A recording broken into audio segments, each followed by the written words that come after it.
everyone! Good evening! Janica here at ito ang mga ganap natin bago matulog. Dahil kahit nanay ka, huwag mong kalilimutan ang iyong sarili.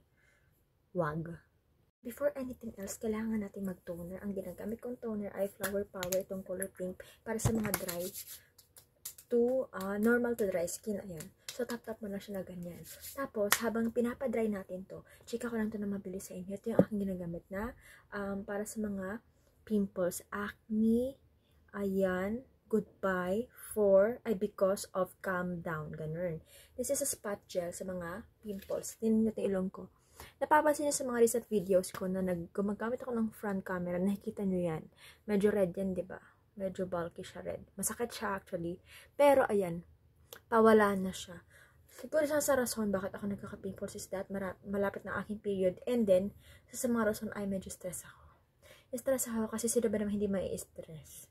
Ulan ng ulan, ang hirap ng buhay, ang hirap ng, ewan ko na lang. Pero anyway, okay lang yan. Ganun talaga. So, ayan, ang ginagawa ko pala sa, pimples ko, ayan, ganito. Oh, spot gel lang, oh. Ito wala na. Pero lagyan pa din natin. Ayoko na siyang bumalik. Tapos, meron ako sa dito na hindi naman nagtuloy. Kasi nilagyan ko din ng spot gel. Actually, yung spot gel, guys, para sa iba, yung mga iba dyan na medyo sanay sila sa mga strong chemicals, ganun. Ayan.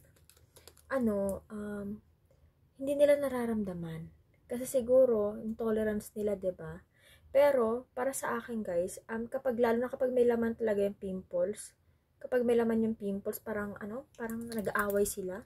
Parang may sasabog. Parang, hindi naman, parang feeling ko, di ba yung pimples, minsan lalo na pag may laman siya, medyo mainit siya. Tapos, bulky siyang ganyan. Pag nilalagyan ko siya ng ganito, kapag active talaga yung pimples, para siyang nasosuppress na parang ganyan, na parang tumitigas siya. Actually, ito nga nangyari, guys, ito, at saka ito, nung parang hihinog na siya, ito yata yun kasi may laman talaga siya. Nung hihinog na siya, guys, as in, lang, yung layer ng cover nung alam niya na, kung ano makukuha mo sa pimples, parang lang siya.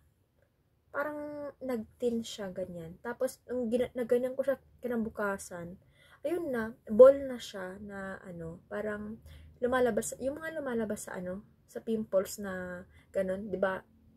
Liquid siya. Pero yun, guys, medyo solid na siya. As in, gusto ko nga siyang i-video, pero hindi ko lang kasi alam, baka hindi tanggapin ng sikmura niya. Or may mga ganun hami. Huwag natin sabihin maaarte sila, pero may mga tao talaga na ganun. Kasi lumaki silang ganun, practice sila, hindi nakikita ng ganun. Kaya, yun, nagkakaintindihan na tayo, alam yan yun. So, after nito, about sa mga pimples, ayan, isa sa dahilan pala kung bakit siguro ako nagka-pimples din, ay meron akong ginamit na face mask. Kasi may pinuntahan kami nag-face mask ako. So, parang, ayaw tanggapin ng mukha ko. Sabi ng mukha ko, makapal na mukha mo, huwag mo nang takpan. Kaya, yun siguro. Kasi, pagkatapos ko naman yung tinanggal na, hindi naman siya dumami. Yan lang naman. Eto kasi, guys, tawag na ito, mayroon akong pinaglaro ang shampoo kasi meron akong free na shampoo. Ayan, parang ito yung nagkaroon ako ng pimples dito sa part. So, kung nagkaka-pimples kayo, guys, number 1, nalalagyan ba ng shampoo? Ay! Napahid! Nalalagyan ba ng shampoo or natutuloan ba ng kondisyon ng mukha ninyo? Baka yun isa sa dahilan. Kasi vegan kasi to me. Baka nagkakaroon baka hindi talaga siya pimples. Baka reaction lang siya, allergic reaction lang siya nung chemical ng shampoo. Next, yung mga treatment yan sa buhok, medyo talaga nakakaano. Kasi matatapang yung mga yun. Dapat nga, di ba kapag nagpapatreatment ka sa salon, hindi pwedeng nababasa. Di ba dapat nakaganon ka lang yung Kasi, could be the reason, ganun nga. And then, second is that, bakit ka nagkaka-pimples?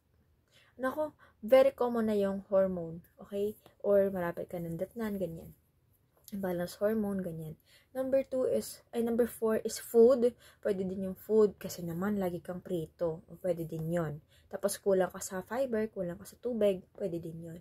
Next na rason kung bakit ka nagkaka-pimples is allergy, yung nga sinabi ko, or reaction mo doon sa mga ginagamit mo. For example, ito kasi, guys, vegan kasi to. So, hindi to, yung mga chemical na ginamit dyan ay from plants. So, yung mga ginagamit sa hair natin, Saan ba sila galing? Baka magkaiba sila. So, pwedeng nagkaroon ng reaction. And then, aside from that, baka dugyutin ka din. Oo, kasi yung iba, baka naman kasi yung unan mo 100 years bago mo palitan yung yung supot. Wag ganun, ha? Or baka laway mo yan, or dapat kailangan mo din magpalit ng towel. So, ang pagpapalit ng towel, kami lang guys ha, ngayong umuulan every week, kapag hindi naman umuulan, every twice a week, ganyan. Or 15 days, tapos 15 days. Ganun. Depende kung kunyari lumabas naman kami, syempre, basa. Or syempre, pag lumalabas kami, naliligo kami sa labas. So, basa pag uwi, syempre, mapapalitan ang towel. So, mga ganun. Kailangan din talaga, pati yung hygiene, no? Huwag natin isisi lahat-lahat sa. And, yun nga, aside from the chemical reaction, baka isa sa dahilan yung face mask kasi nai-irritate siya. Yun. Haba na ng hanas ko. Ayan.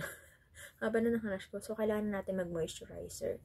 Pwede mo tong gawin before ka magganto or after ka magganto. Kasi, kung gusto mo lang naman, ang gawin mo, glasses serum ka, tapos ka ng face. Mag-pamper tayo ng face, ganyan.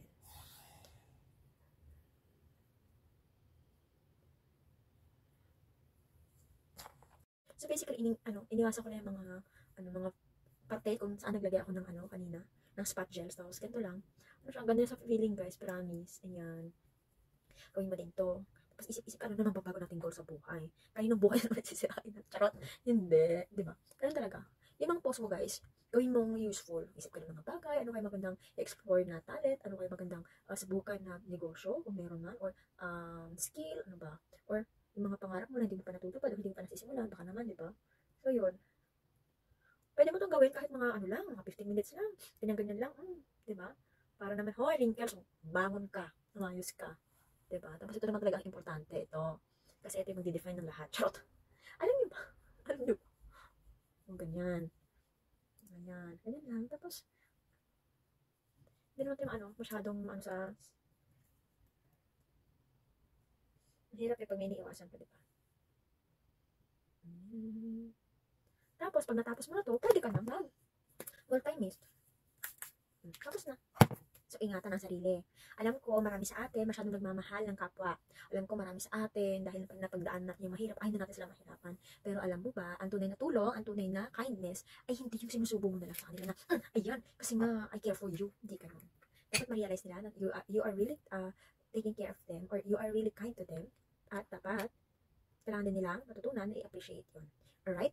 Hindi tayo perfecto sa maraming bagay at hindi tayo magiging perfectong kaibigan kahit kailan. Sa kaibigan na nandyan lang kapag nangangailangan. And I thank you! Hanggang dito na lang aking video dahil ano pang masabi ko. Char! So ayan, finish ko lang to ng aking strawberry lip scrub.